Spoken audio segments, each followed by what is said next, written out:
Welcome to our channel, where history comes alive. Today, we will dive deep into the dramatic events that unfolded in Jerusalem during the year 70 CE. Get ready to witness the fall of a city and the end of an era.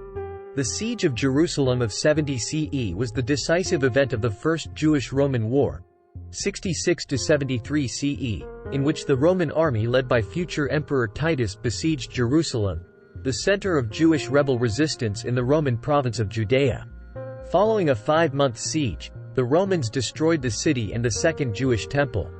In April 70 CE, 3 days before Passover, the Roman army started besieging Jerusalem. The city had been taken over by several rebel factions following a period of massive unrest and the collapse of a short-lived provisional government. Within 3 weeks, the Roman army broke the first 2 walls of the city, but a stubborn rebel standoff prevented them from penetrating the thickest and third wall. According to Josephus, a contemporary historian and the main source for the war, the city was ravaged by murder, famine and cannibalism. On Tisha B'Av, 70 CE, August 30th, Roman forces overwhelmed the defenders and set fire to the temple. Resistance continued for another month, but eventually the upper and lower parts of the city were taken as well, and the city was burned to the ground. Titus spared only the 3 towers of the Herodian citadel as a testimony to the city's former might. The siege had a major toll on human life, with many people being killed and enslaved, and large parts of the city destroyed. This victory gave the Flavian dynasty legitimacy to claim control over the empire. A triumph was held in Rome to celebrate the fall of Jerusalem, and 2 triumphal arches were built to commemorate it. The treasures looted from the temple were put on display. The destruction of Jerusalem and the Second Temple marked a major turning point in Jewish history. The loss of Mother City and Temple necessitated a reshaping of Jewish culture to ensure its survival. Judaism's temple-based sects, including the priesthood and the Sadducees, diminished in importance. A new form of Judaism that became known as Rabbinic Judaism developed out of Pharisaic school and eventually became the mainstream form of the religion. Many followers of Jesus of Nazareth also survived the city's destruction. They spread his teachings across the Roman Empire, giving rise to the new religion of Christianity. After the war had ended, a military camp of Legio X Fretensis was established on the city's ruins. Jerusalem was later refounded as the Roman colony of Aelia Capitolina. Foreign cults were introduced and Jews were forbidden entry. This event is often considered one of the catalysts for the Bar Kokhba revolt. Background: during the Second Temple period, Jerusalem was the center of religious and national life for Jews, including those in the diaspora. The Second Temple attracted tens and maybe hundreds of thousands during the 3 pilgrimage festivals. The city reached a peak in size and population during the late Second Temple period, when the city covered 2 square kilometers, 3/4 of a square mile, and had an estimated population of 200,000. In his Natural History, Pliny the Elder celebrated it as, by far, the most famous of the cities of the East. In the early Roman period, Jerusalem had 2 distinct precincts. The first encompassed the regions within the First Wall, the City of David and the Upper City, and was heavily built up, though less so at its wealthy parts. The second, known as the Suburb, or Bethesda, lay north of the first and was sparsely populated. It contained that section of Jerusalem within the Herodian, Second Wall, which was still standing, though it was itself surrounded by the new, Third Wall, built by King Agrippa I. Josephus stated that Agrippa wanted to build a wall at least 5 meters thick, literally impenetrable by contemporary siege engines. Agrippa, however, never moved beyond the foundations, out of fear of Emperor Claudius, lest he should suspect that so strong a wall was built in order to make some innovation in public affairs. It was only completed later, to a lesser strength and in much haste, when the First Jewish-Roman War broke out and the defenses of Jerusalem had to be bolstered. 9 towers adorned the third wall. Outbreak of rebellion. The First Jewish-Roman War, also known as the Great Jewish Revolt, broke following the appointment of Prefect Gessius Florus and his demand to receive temple funds. Nero entrusted the job of crushing the rebellion in Judea to Vespasian, a talented and unassuming general. In early 68 CE, Vespasian landed at Ptolemais and began suppression of the revolt with operations in the Galilee. By July 69, all of Judea but Jerusalem had been pacified, and the city, now hosting rebel leaders from all over the country, came under Roman siege. A fortified stronghold, it may have held for a significant amount of time, if not for the intense civil war that then broke out between moderates and zealots. In the summer of 69 CE, Vespasian departed Judea for Rome and in December became emperor, with command of the Roman legions passing to his son Titus. Citation needed. Siege. Josephus places the siege in the second year of Vespasian, which corresponds to year 70 of the Common Era. Titus began his siege a few days before Passover, on 14 Xanthicus, April, 5, surrounding the city with 3 legions, V. Macedonica, 12 Fulminata, 15 Apollinaris, on the western side, and a 4th, Ex Fretensis, on the Mount of Olives, to the east. If the reference in his Jewish war at 6–421 is to Titus's siege, though difficulties exist with its interpretation, then at the time, according to Josephus, Jerusalem was thronged with many people who had come to celebrate Passover. The thrust of the siege began in the west at the third wall, north of the Jaffa Gate. By May, this was breached and the second wall also was taken shortly afterwards, leaving the defenders in possession of the temple and the upper and lower city. The Jewish defenders were split into factions. Simon bar Giora and John of Giscala, the 2 prominent zealot leaders, placed all blame for the failure of the revolt on the shoulders of the moderate leadership. John of Giscala's group murdered another faction leader, Eleazar ben Simon, whose men were entrenched in the forecourts of the temple. The zealots resolved to prevent the city from falling into Roman hands by all means necessary, including the murder of political opponents and anyone standing in their way. There were still those wishing to negotiate with the Romans and bring a peaceful end to the siege. The most prominent of these was Johanan ben Zakkai, whose students smuggled him out of the city in a coffin in order to deal with Vespasian. This, however, was insufficient to deal with the madness that had now gripped the zealot leadership in Jerusalem and the reign of terror it unleashed upon the population of the city. Josephus describes various acts of savagery committed against the people by its own leadership, including the torching of the city's food supply in an apparent bid to force the defenders to fight for their lives. The enmities between John of Giscala and Simon bar Giora were papered over only when the Roman siege engineers began to erect ramparts. Titus then had a wall built to girdle the city in order to starve out the population more effectively. After several failed attempts to breach or scale the walls of the fortress of Antonia, the Romans finally launched a secret attack. Despite early successes in repelling the Roman sieges, the zealots fought amongst themselves, and they lacked proper leadership, resulting in poor discipline, training, and preparation for the battles that were to follow. At one point they destroyed the food stocks in the city, a drastic measure thought to have been undertaken perhaps in order to enlist a merciful God's intervention on behalf of the besieged Jews, or as a stratagem to make the defenders more desperate, supposing that was necessary in order to repel the Roman army. According to Josephus, when the Romans reached Antonia they tried to destroy the wall which protected it. They removed 4 stones only, but during the night the wall collapsed. That night the wall was so shaken by the battering rams in that place where John had used his stratagem before, and had undermined their banks, that the ground then gave way, and the wall fell down suddenly. Following this, Titus had raised banks beside the court of the temple, on the northwest corner, on the north side, and on the west side, version 150. Josephus goes on to say that the Jews then attacked the Romans on the east, near the Mount of Olives, but Titus drove them back to the valley. Zealots set the northwest colonnade on fire, version 165. The Romans set the next one on fire, and the Jews wanted it to burn, version 166, and they also trapped some Roman soldiers when they wanted to climb over the wall. They had burned wood under the wall when Romans were trapped on it, version 178–183. After Jewish allies killed a number of Roman soldiers, Josephus claims that Titus sent him to negotiate with the defenders. This ended with Jews wounding the negotiator with an arrow, and another sally was launched shortly after. Titus was almost captured during this sudden attack, but escaped.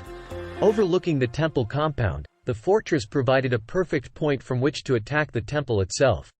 Battering rams made little progress, but the fighting itself eventually set the walls on fire. a Roman soldier threw a burning stick onto one of the temple's walls. Destroying the temple was not among Titus's goals, possibly due in large part to the massive expansions done by Herod the Great mere decades earlier. Titus had wanted to seize it and transform it into a temple dedicated to the Roman emperor and the Roman pantheon. However, the fire spread quickly and was soon out of control. The temple was captured and destroyed on 9/10 Tisha B'Av, sometime in August 70 CE, and the flames spread into the residential sections of the city. Josephus described the scene. Josephus's account absolves Titus of any culpability for the destruction of the temple, but this may merely reflect his desire to procure favor with the Flavian dynasty. The Roman legions quickly crushed the remaining Jewish resistance. Some of the remaining Jews escaped through hidden tunnels and sewers, while others made a final stand in the upper city. This defense halted the Roman advance as they had to construct siege towers to assail the remaining Jews. Herod's palace fell on the 7th of September, and the city was completely under Roman control by the 8th of September.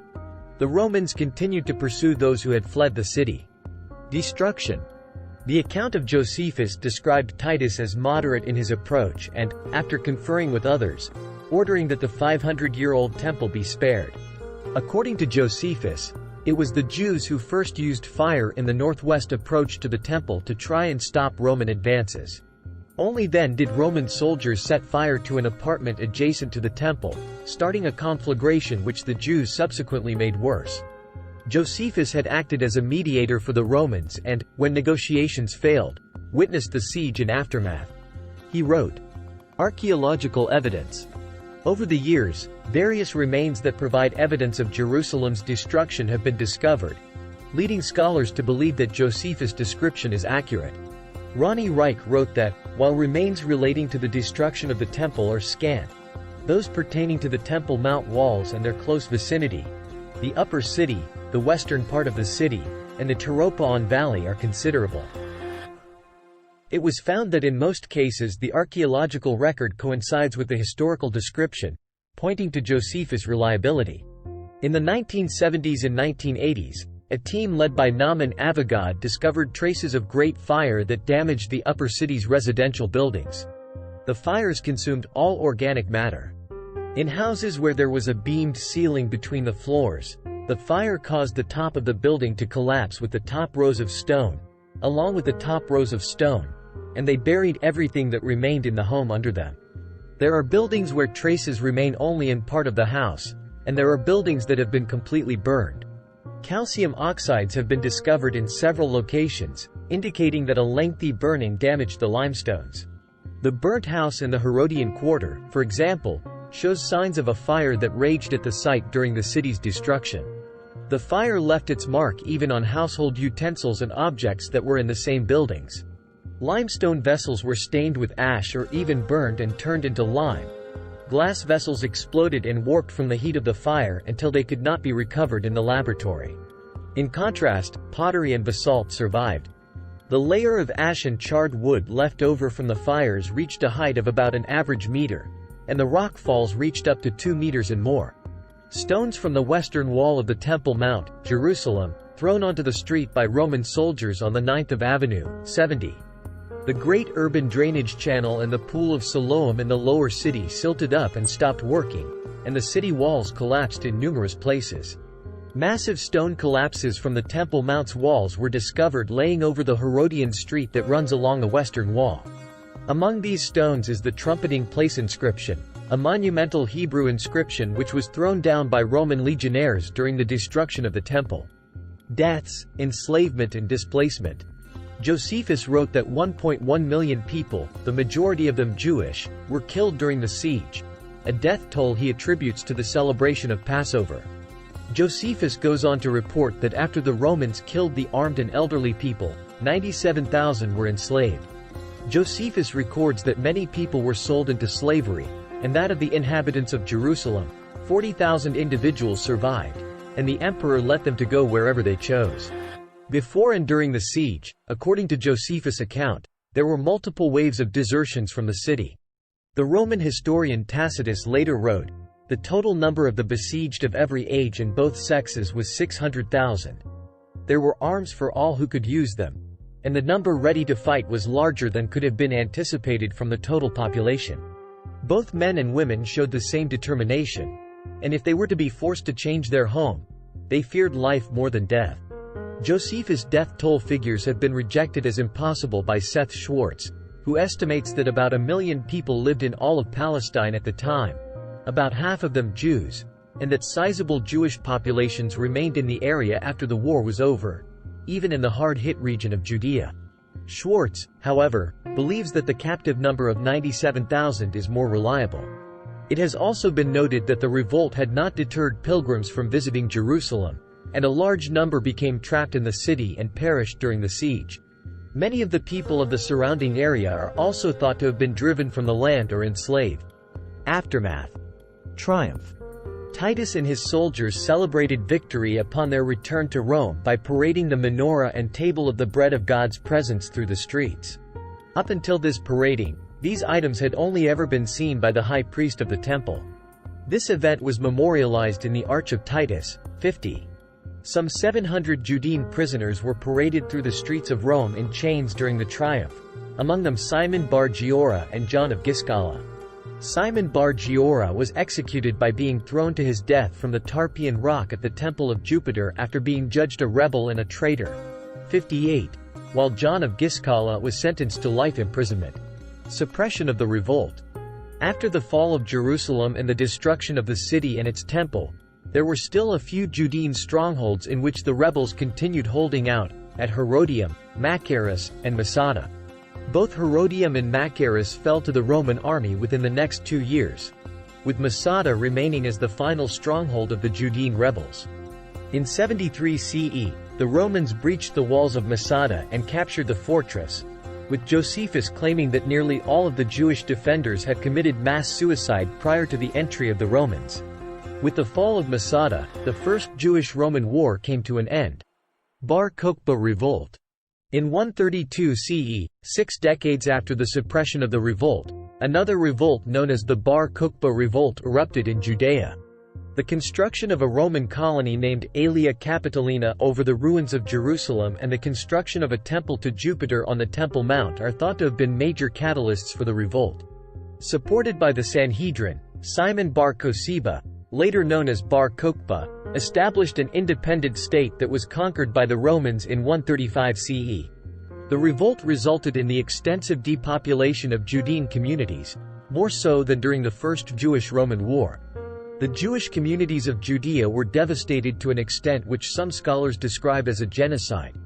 65–66. However, the Jewish population remained strong in other parts of Palestine, thriving in Galilee, Golan, Bet Shean Valley, and the eastern, southern, and western edges of Judea. 67. Emperor Hadrian wiped the name Judea off the map and replaced it with Syria Palestina. Commemoration. The victory was commemorated in Rome with the Arch of Titus, which depicts the valuables seized from the temple, including the temple menorah. The Flavian dynasty celebrated the fall of Jerusalem by building 2 monumental triumphal arches.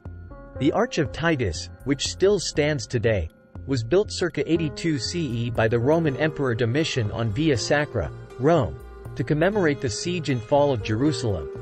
71. The bas-relief on the arch depicts soldiers carrying spoils from the temple, including the menorah, during a victory procession. A second, less-known Arch of Titus constructed at the southeast entrance to the Circus Maximus was built by the Senate in 82 CE. Only a few traces of it remain today. In 75 CE, the Temple of Peace, also known as the Forum of Vespasian, was built under Emperor Vespasian in Rome. The monument was built to celebrate the conquest of Jerusalem, and it is said to have housed the temple menorah from Herod's temple. The Colosseum, otherwise known as the Flavian Amphitheater, built in Rome between 70 and 82 CE, is believed to have been partially financed by the spoils of the Roman victory over the Jews. Archaeological discoveries have found a block of travertine that bears dowel holes that show the Jewish wars financed the building of the amphitheater. Judea Capta coinage. Judea Capta coins were a series of commemorative coins originally issued by Vespasian to celebrate the capture of Judea and the destruction of the temple by his son Titus. In Jewish tradition, the annual fast day of Tisha B'Av marks the destruction of the first and second temples, which according to Jewish tradition, occurred on the same day on the Hebrew calendar. In Jewish and Christian eschatology. Main articles: Jewish eschatology and Christian eschatology. The Jewish Amoraim attributed the destruction of the Temple and Jerusalem as punishment from God for the baseless hatred that pervaded Jewish society at the time. Many Jews in despair are thought to have abandoned Judaism for some version of paganism. Many others sided with the growing Christian sect within Judaism. 196 to 198. The destruction was an important point in the separation of Christianity from its Jewish roots. Many Christians responded by distancing themselves from the rest of Judaism, as reflected in the Gospels, which portrayed Jesus as anti-temple and viewed the destruction of the temple as punishment for rejection of Jesus. 30-31. Jerusalem retained its importance in Jewish life and culture even after its destruction, and it became a symbol of hope for return, rebuilding and renewal of national life. The belief in a third temple remains a cornerstone of Orthodox Judaism. Thank you for joining us on this journey through time. If you enjoyed this video, don't forget to subscribe to our channel. Stay tuned for more captivating historical narratives. See you next time.